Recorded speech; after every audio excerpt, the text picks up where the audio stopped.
మీరు ఇప్పుడే ధైర్యంగా ఉండాలి. ఎందుకంటే పర్సనల్గా నేను కొంచెం మిమ్మల్ని ఎక్కువ ఫాలో అవుతుంటాను కాబట్టి సార్ పార్టీ కోసం అంటే నేను పర్సనల్గా ఫీల్ అయ్యేది ఏంటంటే సార్ కష్టపడి పనిచేసే వాళ్ళకి ఎక్కువ ప్రాబ్లమ్స్ ఎదురవుతాయి అనేది నా ఒపీనియన్. అవునవును. మీరు ఎలా ఫీల్ అవుతున్నారు ఈ విషయంలో? ఎన్నో ఒడిదుడుకులు చూసి వచ్చిన వాళ్ళం, ఎన్నో కష్టాలు చూసి వచ్చిన వాళ్ళం. ఇది నాకేం పెద్ద సమస్య కాదు, ఇది నాకు అలవాటే. ఇప్పుడు 2007వ సంవత్సరంలో రాజశేఖర రెడ్డి గారితో నేను 2000 సంవత్సరం నుంచి పనిచేశాను. విద్యార్థి రాజకీయాల నుంచి అంటే నేటికి 25 సంవత్సరాలు అయింది. రాజశేఖర రెడ్డి గారితో ప్రారంభించిన నా జీవితం వారు నాకు 2004లో టికెట్ కూడా ఇవ్వటం జరిగింది. 2006లో జిల్లా పరిషత్ వైస్ చైర్మన్ కూడా చేయటం జరిగింది. అప్పటికి మాకు పార్టీకి డిసిసి ప్రెసిడెంట్గా గొర్రెల హరిబాబు నాయుడు గారు అని ఉండేవారు. ఆయన ఒక ఎమ్మెల్సీ అడిగేటప్పుడు అప్పటికి మంత్రి ధర్మాన ప్రసాద్ రావు ఆయనకి అవకాశం ఇవ్వాల. అప్పుడు నేను హరిబాబు నాయుడికి మద్దతుగా నిలబడి ఆ ఎన్నికల్లో సహకరించాను. అప్పుడు ఆయన గెలిచాడు. గెలిచిన తర్వాత అది కారణంగా పెట్టి నన్ను సస్పెండ్ చేశారు 2007వ సంవత్సరంలో.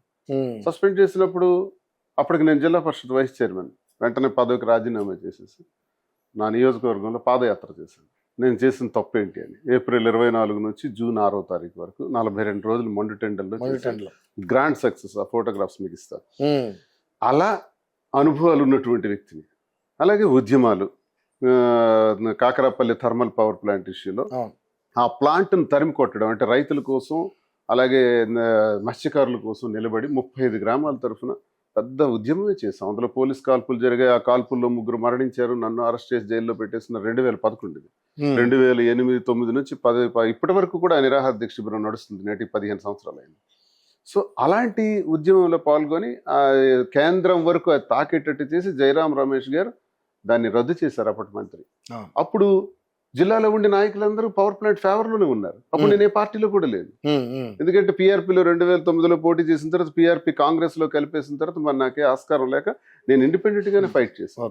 ఇన్ని ఫైట్ చేసిన నాకు ఇప్పుడేమీ ఆందోళన పడాల్సిన అవసరం లేదు. ఒకటి, రాజశేఖర రెడ్డి గారితో అడుగులేసిన నేను అతన్ని ఎంతగా గౌరవించుకుంటానో, గుండెల్లో పెట్టుకుంటానో, మరింత ఎక్కువగా జగన్మోహన్ రెడ్డి గారు కూడా నా గుండెల్లో ఉంటారు. జగన్మోహన్ రెడ్డి గారు అంటే నాకు ప్రత్యేకమైనటువంటి ఇష్టం. ఆ కుటుంబం అంటే ప్రేమాభిమానాలు.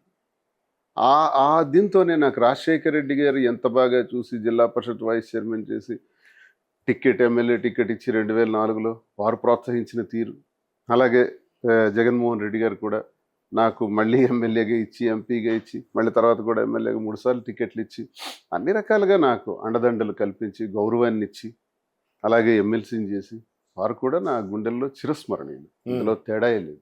ఓకే.